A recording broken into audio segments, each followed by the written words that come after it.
Beneath the chaos of New York City, where millions rush above ground through streets, subways, and skyscrapers, there is a silence no one speaks of.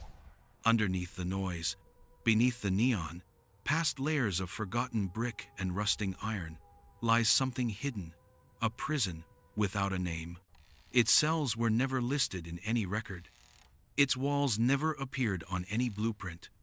And yet, for decades, men were locked inside, erased from the city above, their existence reduced to whispers that drifted through dark tunnels no commuter train would ever pass. It begins, as so many New York legends do, with a rumor of an abandoned police station in Lower Manhattan, where officers spoke of voices that carried through the floorboards. A janitor swore he once heard chains rattling below. For years, it was dismissed as imagination until construction workers digging a utility line in the 1,970 seconds broke through a concrete wall and found something that should not have been there. A staircase descending into a void of stale air and iron bars. The men told no one at first, but the story spread. Some called it an old holding cell from the Prohibition era. Others claimed it was older, built before the Civil War to detain immigrants, anarchists, or anyone who might disturb the city's fragile order. The truth, however, was far stranger. In 1942, as the United States braced for war, the Office of Strategic Services, an early form of the CIA, quietly requisitioned forgotten basements and sealed subway chambers. Officially, they were for civil defense. In reality, they became a labyrinth where suspected spies were brought in unmarked cars at night. They never saw a courtroom. They never saw daylight. They were kept under Broadway, only a few feet from the rumble of trains, while the city above went on unaware.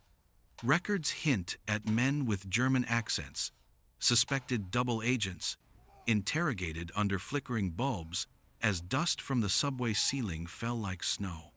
One diary, recovered years later, describes a man who swore he could hear jazz echoing from Harlem through a ventilation shaft, music that reminded him of freedom as he sat chained to a pipe.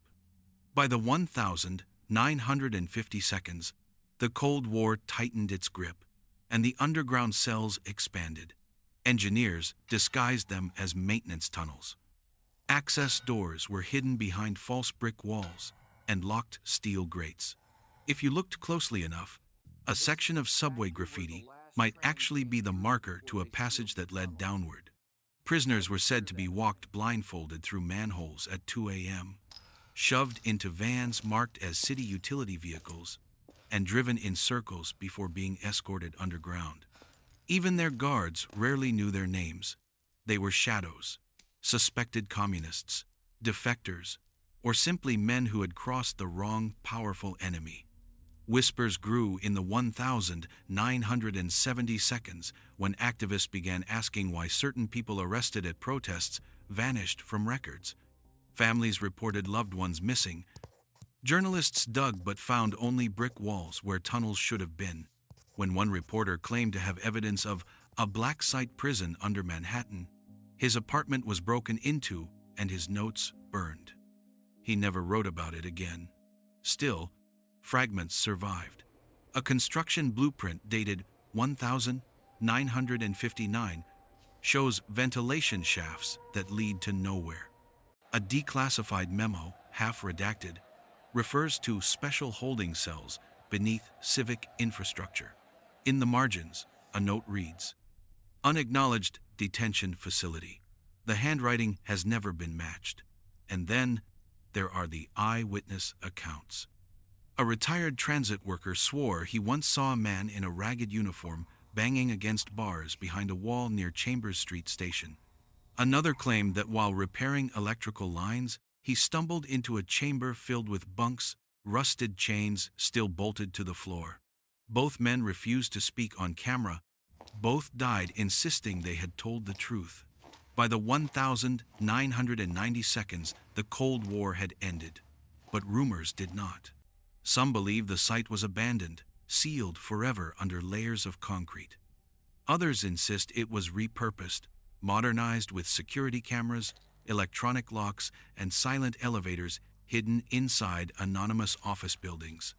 When detainees from the War on Terror disappeared from public record, conspiracy theorists claimed at least some were flown into JFK Airport, driven into Manhattan, and taken underground.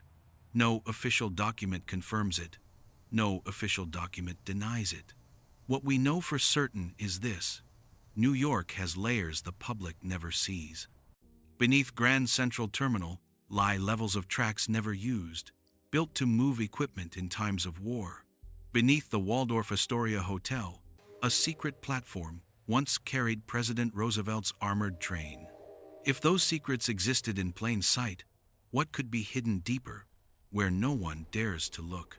Late at night, when the subway is nearly empty and the lights flicker, some riders swear they've seen doors in the tunnel walls open for just a moment. A flash of light, a shadow standing guard, then gone.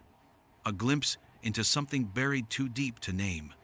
Whether it is myth or memory, one thing remains undeniable.